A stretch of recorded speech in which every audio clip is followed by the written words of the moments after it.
My name is Bonnie B, and you are watching The Power of Perseverance. I have got Jason Earle with me today on the podcast, and we are going to dive deep into mold. You know, Jason is a man on a mission, and he's an adoring father of two boys, an incredible entrepreneur. It looks like your boys are still pretty young from what I'm seeing and reading here. He is the founder and CEO of Got Mold and the creator of the Got Mold test kit. And we're going to dive into our podcast about why test kits and certain ones are so important. He had a realization in his moldy childhood home was the underlying cause of his extreme allergies, asthma, and this led him into a healthy way of discovering the business in 2002 and leaving behind a successful career on Wall Street. Wow, I bet that was a decision right there. Over the last 2 decades, Jason has personally performed countless sick building investigations, solving many medical mysteries along the way, helping thousands of families recover their health and peace of mind. He was featured and appeared on Good Morning America, Extreme Makeover Home Edition, at the Dr. Oz Show, Entrepreneur, Wired, and many more. Jason, welcome, and thank you for being here and creating time to share with my audience what you do. Thank you, Bonnie. It's good to be here. So you had this realization that it was going to be mold from your childhood home, and that realization came from a stressful job on Wall Street, or what was that aha moment that I think it's mold that I had as a child? So I had just decided to quit my job on Wall Street, actually, because I wasn't having fun anymore after 9 years, and I decided to go on walkabout. And while I was away, I read a story about a man who'd gotten sick from the hotel where he was an employee. It was actually the biggest mold problem in modern history, and I happened to be there at the time that this was going down in Hawaii. And so he blamed the mold in the building, and he had developed a series of symptoms that were resonant with me. He had developed adult onset asthma, which I had never even heard of before, as well as allergies to all these foods that he'd never had a problem with. And it was like a deja vu moment for me, because I was brought back to when I was 4 years old. I suddenly lost a lot of weight in a 3-week period, and I was having difficulty breathing. And my parents took me to the pediatrician, who said, you know, you really need to take him to the hospital. This looks pretty serious. And so they brought me to Children's Hospital of Philadelphia, which is a renowned respiratory clinic. And the initial diagnosis was cystic fibrosis. They come to that conclusion based upon family history, but also because of the symptoms I was presenting with. And so they waited for 6 weeks for a second opinion, which was thankfully that I didn't have CF. Actually, I had asthma compounded by pneumonia, and I was allergic to every single thing in my environment. I mean, every single thing they tested me for. So I essentially lived on inhalers my whole childhood. And then when my folks split up when I was 12, I moved out of that musty old farmhouse, and all my symptoms went away. And it was completely chalked up to adolescent remission, which basically means we have no idea what happened. And my grandfather had grown out of his asthma too. So that was just one of those things. But as I began to put the pieces of the puzzle together, I started thinking, man, you know, I knew nothing about mold. Do you think it was a mold? I called my dad from a payphone, and I asked him, do you think we had which probably isn't there anymore, right? The payphone. Yeah. And I said, do you think we had a mold problem? And he just laughed at me. He goes, of course, we had mushrooms in the basement. Why do you ask? And I said, well, you know, do you think do you think that made me sick? And he's like, well, it couldn't have helped. So he's thinking mushrooms is a joke, like you're not eating them, but he knows they're not. Fungus isn't good. That's funny. He didn't have much. This is a 1970s parent, right? They were just kind of no seatbelts, hop in the back of the pickup truck. Oh yeah. You know, mold, schmold, wipe it off. So there was no awareness around this back then. I'm 47, right? So that was a long time ago. What were your symptoms? Literally allergic to everything. I was allergic to grass, wheat, corn, eggs, dogs, cats, even cotton. So my clothing was itchy my whole childhood, and I had asthma that was pretty significant, and that was mostly it. And then actually, what's interesting is that I ended up getting diagnosed with Lyme disease years later, and ended up with that double whammy. Lyme disease and mold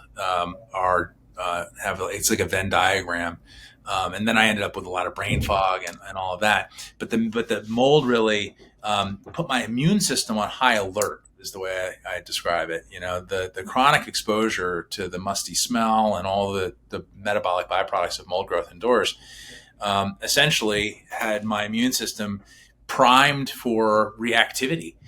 So what's interesting is that I am no longer allergic to anything. I haven't used an inhaler since I moved out of that farmhouse. So it was very clear to me in retrospect that was the underlying cause. Okay, so when you say you're not allergic, did you have to go through a detoxification process? I didn't have to go through a formal detoxification process. My process was what I always tell people to do, which is either get your environment straight or find a new environment. And so most of the time, if you get your environment straight or move to a healthy environment, and also take care of your diet, because there's a misconception that all mold exposure is from air. Most of the mycotoxin urine panels that people are now, it's very popular to get mycotoxin screening. And most of the time, if you've got a high mycotoxin panel, it's actually not coming from air. It's actually coming from food. It's coming from imported grains, conventional meats and dairy, nut seeds, things like that, even spices. So you're kind of getting another double whammy here. Another Venn diagram really, which is the air and the food. And Oh, so, how so interesting. absent those exposures, and I eat a very healthy, a very clean diet, mostly domestic, local, seasonal, organic. And so when you eliminate the primary violator, and allow your body to find equilibrium, it does this amazing thing. It heals. It lets go of things that it was holding on to. And in that process, it was a gradual process for me because I wasn't aware of it, right? So I wasn't aware that I wouldn't have to detox. But in retrospect, I did exactly what I would have instructed people to do, which is relocate or remediate. All right, so I'm going to share my experience, and through the steps of my experience, I'm going to ask questions and resolve some myths that we hear because I think this is so important. Beautiful. Um, so, um, we were in a moldy home, and what I didn't know was the toilet was slowly leaking. And what we didn't know going into this was everybody before us who had lived in this home had had sickness. So us as renters didn't know because they don't share that, right? So I worked in the basement. I was a seamstress, and I kept my diet very clean, almost in a keto metabolic state, just because my body thrived that way. I think that contributed to why I wasn't as impacted compared to my spouse at the time.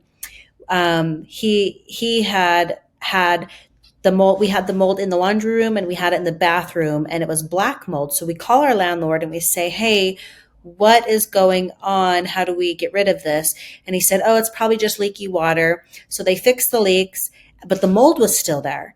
And we don't know any different. They say just spray with Clorox, right? That like old time, every like Windex, Clorox fixes everything. So here we go, spray with Clorox, and it doesn't go away, but we feel even sicker. So because I'm maintaining a very clean diet, I notice I don't feel good, but I don't feel as bad as my spouse who has similar eating habits but not the same. And so I'm like, well, maybe it's just because I have a stronger immune system. I don't know what it was. It impacted him to the point where it mutated the mother effer gene in his blood Mm. system, and now he's got even more issues. But we didn't find all this out till after we moved because that was the research we started to, right? Get out of the environment after you mediate it. So what we did is after research, we had it cut out, we had it fogged, and come to find out by spraying Clorox, we were agitating these mold toxins and creating more mycotoxins, Yes. which was even worse for Yeah, us. you pissed off the mold. Yeah. Yeah, we pissed off the mold. Then we get it removed.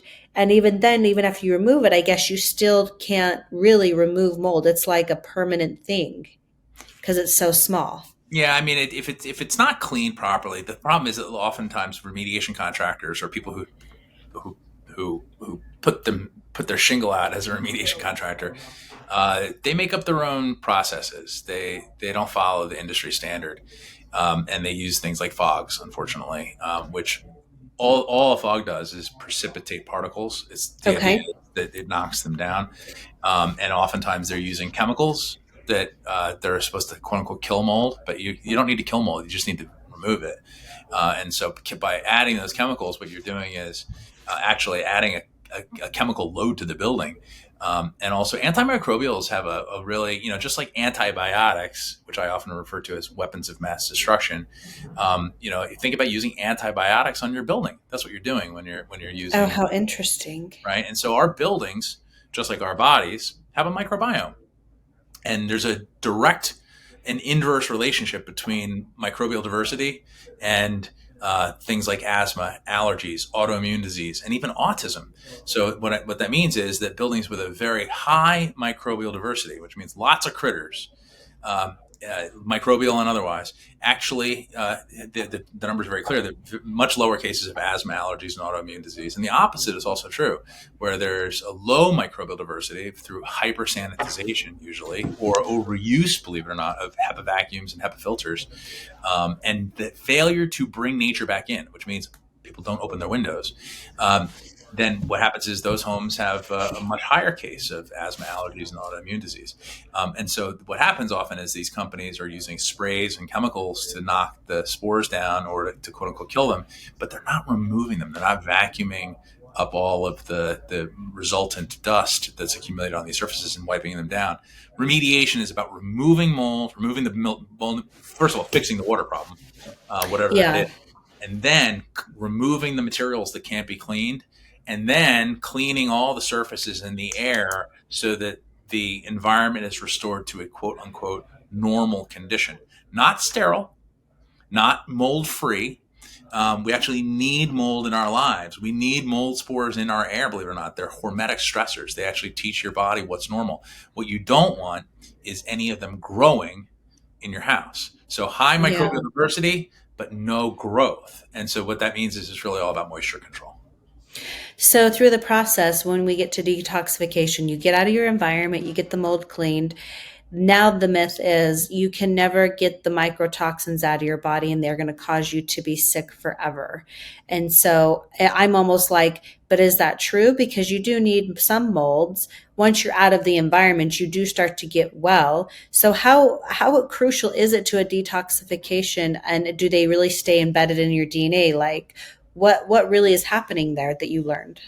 Well, so what happened? First of all, mycotoxins are, again, but the primary exposure to mycotoxins is food, not air. Mycotoxins do not become airborne very easily, and also we vilify these 100 or so molds out of the 100,000 that are known to science. So there's about 100 species that produce mycotoxins out of 100,000, and everyone's focused on these molds as if they're the cause of most illness, and the reality is that they're not.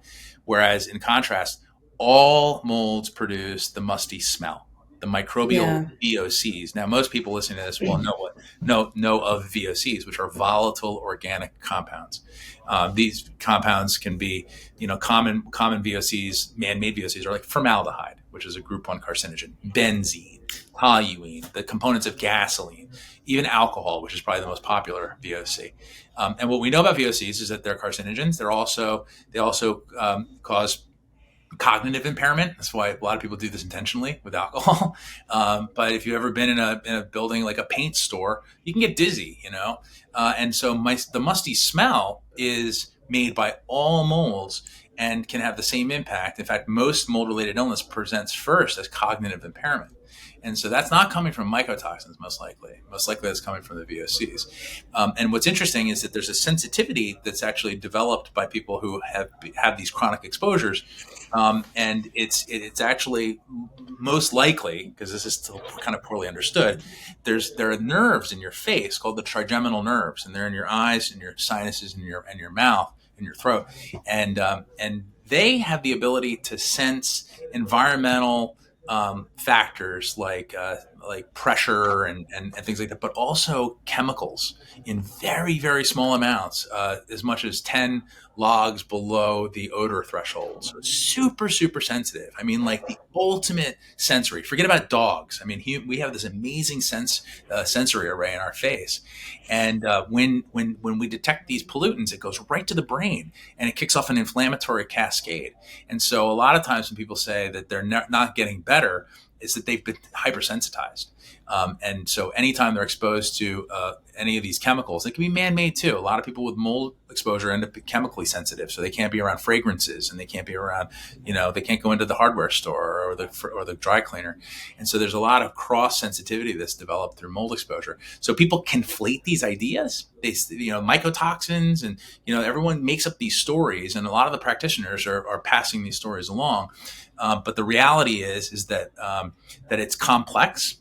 You've got spores, mycotoxins, and the microbial VOCs. All of them have an impact on our health at differing levels. But the reality is that you can get better. I see people get better every day. But I would argue that aside from the environment itself and the food, the third component to getting better is actually attitude. So I say it's air, food, and attitude. If people who are afraid of mold, it's kind of like being afraid of gravity. It's a fundamental part of our world. So being afraid of mold is probably, aside from the environment itself, the number one impediment to people getting better. Oh, how interesting. So when you left your job and you were on this, time of thinking and reading the book, and you had these symptoms and you were assessing your health, is what I'm hearing, you decided, I think I'm going to make a mold kit. Not quite. I mean, that's I mean, we're shifting gears a little bit, but I just have to dive into the question. So how did you have all of this incredible information and knowledge, and it started from this mold kit, and that this is what you've brought to innovate to the world? Well, no. So it started with a different innovation, which was really fun. So this has been a true. The show is called The Power of Perseverance, right? And Yep. I've been in this space for 21 years now. And when I first got started, well, first of all, I believe firmly that no adversity should be wasted. And so my childhood illness led me to a series of discoveries. And the first discovery was, wow, this is probably happening to a lot of people. I can't be the only one that had a damp basement, that had allergies and asthma. Asthma is an epidemic, right? 21 million people. Actually, last count's 42 million people. It's just in the last 10 years, it's doubled from 21 million to 42 million. And according to the EPA and Berkeley Labs, by the way, about 25% of those cases are mold and dampness related. But there was no awareness around this back then. So when I first started doing this, I came home from Hawaii curious about mold, took a job with a mold remediation company, and quickly saw that they were using chemicals instead of cleaning, and I just intuitively didn't feel right. And this is before there were any industry standards or any public guidance documents. And I ended up seeing that there was probably an opportunity for me to help people more by doing inspections, and also a way for me to learn about how this stuff works. So I was doing a lot of reading at night and taking classes about building science and construction, and just really self-teaching, because there was no courses about this back then. This is a long time ago in the mold space. I'm one of the original mold guys, quite frankly. And so I heard about a guy who trained dogs to sniff out mold in buildings. He had trained bomb dogs and drug dogs and people missing people dogs and all these dogs. And so I went down to Florida to meet him and see what he was working on. And lo and behold, I come home with one of North America's first mold sniffing dogs. What I didn't tell you earlier was that when I worked on Wall Street, I started when I was 16. I actually got my Series 7, my stockbroker's license, when I was 17, and I have a Guinness World Record for being the youngest licensed stockbroker in history. Oh my gosh, that's really cool. Total accidental thing. It was like literally dropping out of high school after my mom died and I had Lyme disease, and then I got recruited out of the gas station by a Wall Street stockbroker who. Okay, that's a whole nother story right there. Podcast for another show. But he recruited me, and I did that for 9 years, and it was a fascinating career, but ultimately it didn't scratch the itch, which was that I always felt this calling to do something meaningful to help improve the quality of other people's lives. And so I come home with this mold sniffing dog, And everyone thought I got lost my mind. Here at the youngest licensed operator in history has a mold sniffing dog. Like Jason has lost his mind. And but actually, within a few months, we were just we the local press had heard about us. They tried to debunk us by hiding mold in the house, and we found it in like 3 minutes. So instead of debunking us, they endorsed us, and so this began this whole like organic thing where we started having doctors referring patients to us, and then those stories of healing were so dramatic that we ended up on Good Morning America and all the features and appearances that you mentioned earlier in my introduction. I actually got trained on how to find mold in buildings by a dog.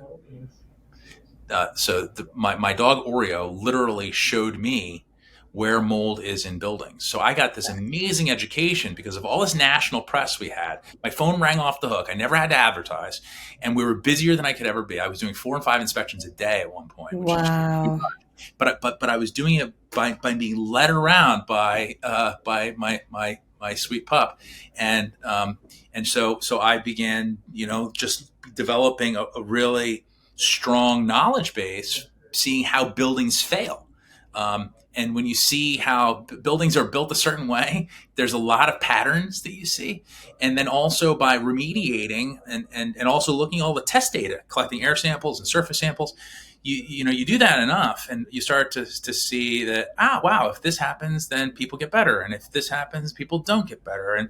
And this sort of education by immersion is really the way I would describe it. Was something completely accidental, like an avalanche, really. And so over the years, that company, which I called Lab Results because it was Labrador Retrievers and laboratory testing. Wait, I got to ask you, what did the dog do specifically that made you think I've got to watch my dog? So she was trained just like a bomb dog or a drug dog. So there's a Okay. associative conditioning. So they basically expose her to a, a uh, a tiny bit of moldy building material, and then train her to signal, which is to sit down, and then give her a food reward. And So so then they, after her getting that training and then you watching her, it was kind then of I like bought how her. she sniffed out. Got it. Yeah, and then That's so using her in the interesting. field, we would do the search pattern in a house. You start at the front door, and you do a circular or clockwise pattern throughout the entire house. And when she would detect it, she'd sit, and then she'd point to it with her nose, and she would literally point to exactly the spot on the wall. Sometimes she would even leave a wet nose spot on the wall. And I would put a sticker on the wall, and then I'd come back. I'd put her in the van, and I'd come back through, and I would drill holes in the walls where she alerted, and then stick a tube in the wall. It's called a wall check, and pull an air sample out, and then send that to the lab for analysis. And I was able to verify 90% of her alerts. And we became very good at understanding each other. She was my partner for 12 years. And so we did thousands and thousands of inspections together. And I mean, I lost count like 5 years in. And so we healed a lot of homes. I mean, we did some really really beautiful work together, and so her process illuminated these patterns for me. Right. Otherwise, I would have been fumbling around, quite frankly, like most of the mold inspectors out there. Yeah, I've noticed that there are some who are very well educated and some who are just getting started. And it's really important that you do know that they know their stuff. And we tried a few different kits.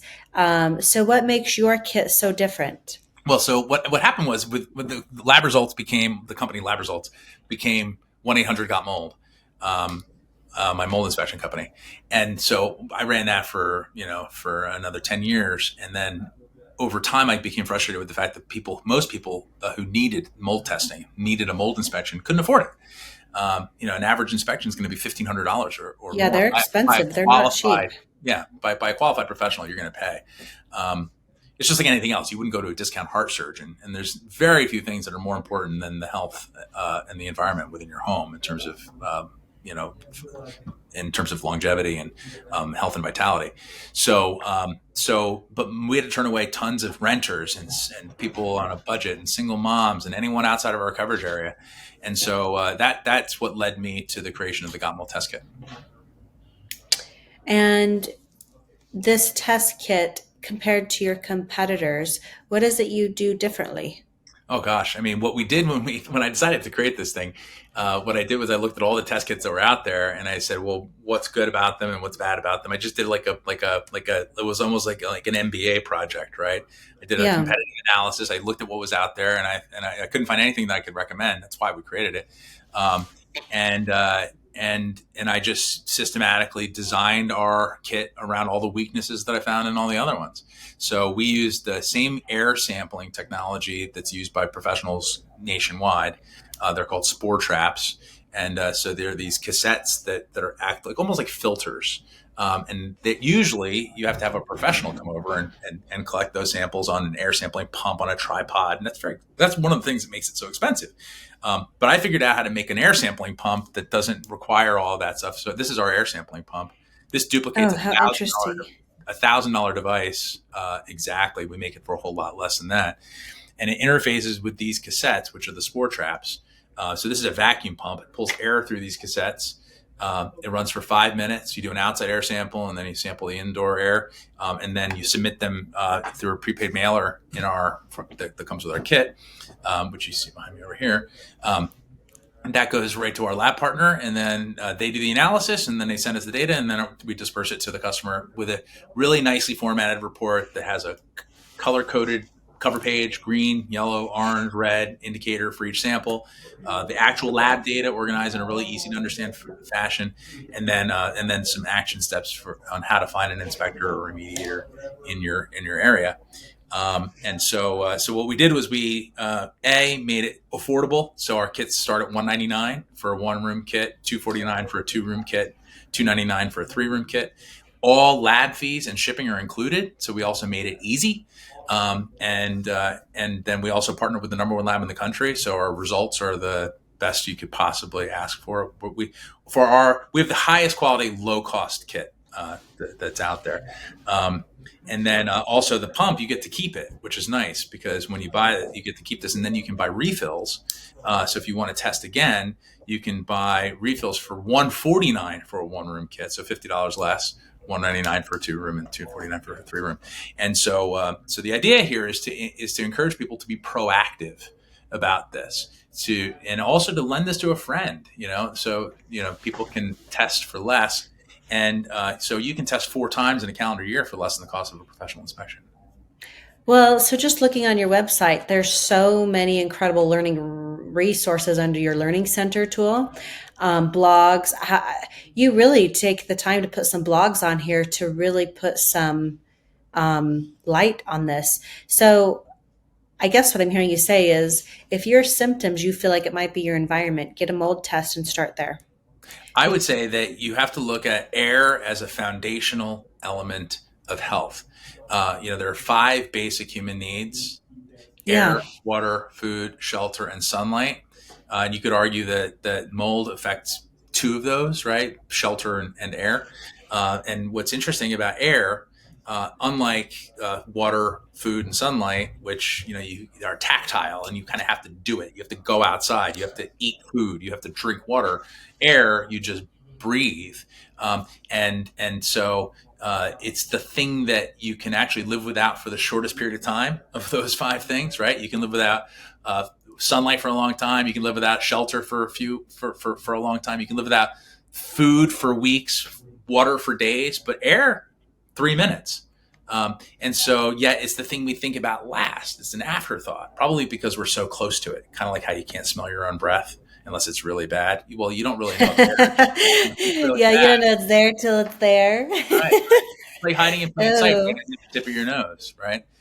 yeah. And you breathe 13 to 15 times a minute, which comes out to 20,000 times a day. So this, and by the way, that's 2,000 gallons, which is enough to fill a swimming pool. And then check this out. It's also 30 pounds of air.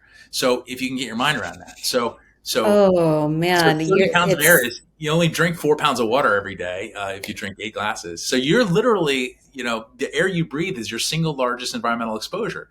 So my suggestion is if people are experiencing any sort of health concern, they should look to the thing that they're exposed to the most. what was it that kept you going? Was there any moments that when you doubted the work you were doing and if you did, what kept you going? because it's mold. Like nobody cares about mold. Yeah, well, and when I first started doing this, man, it was so not sexy. It's really got mold is in vogue now, which is really gratifying. But Yeah. and I thought I was hoping it was going to be a lot sooner. It's really expensive and I would argue dangerous to be early to an industry. But I was able to weather some pretty serious storms. It's been an uphill battle to a large degree, but it's really beautiful now. And I would say that the thing that always kept me going was that I've had so many stories of people whose lives have been transformed. We've saved so many lives and improved so many more. And so, even in my darkest days, I never once in this industry, I never once said, man, I should do something different. Like if in fact, if somebody said, Jason, you can't do this anymore, you're banned from, you have to go do something different, I wouldn't know what to do. Because for me, this is it's such a pleasure to be useful in this way, right? To help people navigate something that's so confusing and so crucial. It's really, I think, more than anything else, the purpose or the why, if you will. My why is bigger than any obstacle I would ever have to overcome. Wow. Not knowing a whole lot about you, but just the brief things you've shared of your childhood, your mom passing away, having childhood struggles with health and symptoms, a parent who, the best of their ability is doing the best they can with their awareness. I would say it took you into a very deep place where you found connection to yourself through this work. And when the work with the stock market brokerage wasn't meaningful, that's when you found the most meaningful work, and you didn't really know that's where it was going, so you trusted this little intuition in your heart that said go explore this, and it has exploded into something that's pretty powerful. And I'll tell you, if I had met you 7 years ago when I was going through it, that information would have been impactful in my life to understanding and knowing how to navigate it, not as being afraid of it, but just knowing the resources and just being more educated. So I'm super thankful that I get to have this conversation, because that could save somebody years and money and dollars and misconception and myths about, I mean, once you're sick, you do have a mental illness that has to be overcome with that. And that's what is so interesting to me about people is you have been able to shift your mindset along the way and not hang on to anything that has kept you from growing your business. And I say that in a way where I mean, you got sick, but you didn't allow it to keep you sick. You had mold in your house, but it didn't allow you to be afraid to live in a house or just, you know what I mean? Like you didn't allow those fearing factors. You allowed them to make you better. And you said something also really impactful that I liked. Um, you not persevering, but the challenges that came to you and presented opportunities. You said it Absolutely. differently, but Yeah, no, no adversity should be wasted, yeah, and that's been, if I look back at the things that have been most meaningful for me, it's always been without exception what most people would consider to be disasters, right? yeah, They have yielded the greatest dividends, in part because in overcoming them, I can then share my experience with people who are going through this, and you make them feel like they're not alone, but also maybe give them, a stepping stone, something they can work from. So that's across the board. And also, you brought something else up about mental illness and about, mold is, a lot of people experience a tremendous emotional dysregulation and, depression and things like that. And my mother committed suicide in the moldy house I grew up in. And I never really understood. I mean, she was an alcoholic, so who knows really what was going on there. But what was, in 2008, Brown University found a strong correlation between mold and dampness indoors and depression. And I was like, I wonder if that was the issue. And in 2015, a good friend of mine, who's a mold researcher at Rutgers University, published a paper where she had a big mold exposure and experienced a lot of sickness from from what she believed to be the musty smell. So she began studying the musty smell on fruit flies. And what she found was that they stopped producing dopamine, they stopped reproducing, they stopped flying to the light, they start flying down instead to the light. They develop Parkinsonian-like symptoms, and later studies found that they also experienced mitochondrial damage. So in essence, they became depressed. And so suddenly the pieces of the puzzle started really coming together for me in terms of how my mother's untimely demise may have been accelerated. And so, all of this comes together. In the end, it all makes sense. I think, Yeah. so many of these things. So I encourage people that are experiencing this to be kind to themselves and know that this is, that they're experiencing a combination of ailments that, it's not so easy to pin the tail on the donkey. This causes this, right? And so if I fix this, but it's more of a sort of a snowball at the bottom of the hill. It's hard to unpack it and say what Yeah. where. So again, it goes back to this idea that the insights that you get from overcoming adversity, if you keep them to yourselves, you're doing a disservice to others. That's my take. I would agree with that. When I went through that experience, it was, I was already trying to biohack my body and to feel optimal and trying to figure out these things. So by hearing you, just, even if nobody else listens to this conversation alone was very healing for me, just to hear the processes and steps. And boy, thank you for sharing that about your mother. Like, just to hear the reiteration of, where it brought healing for you, that's pretty powerful. It's pretty powerful. Yeah, no, it's I don't shy away from these things at all, because again, it would be a disservice to others for me to keep that to myself. So to sum up this incredible conversation, do you have a mantra or one thing that is your go-to in saying in your head? Yeah, I have a bunch of them. But there's one. In fact, I'm probably gonna end up having it over my desk, and it comes from the Von Trapp family. Okay, yeah, The Sound of Music.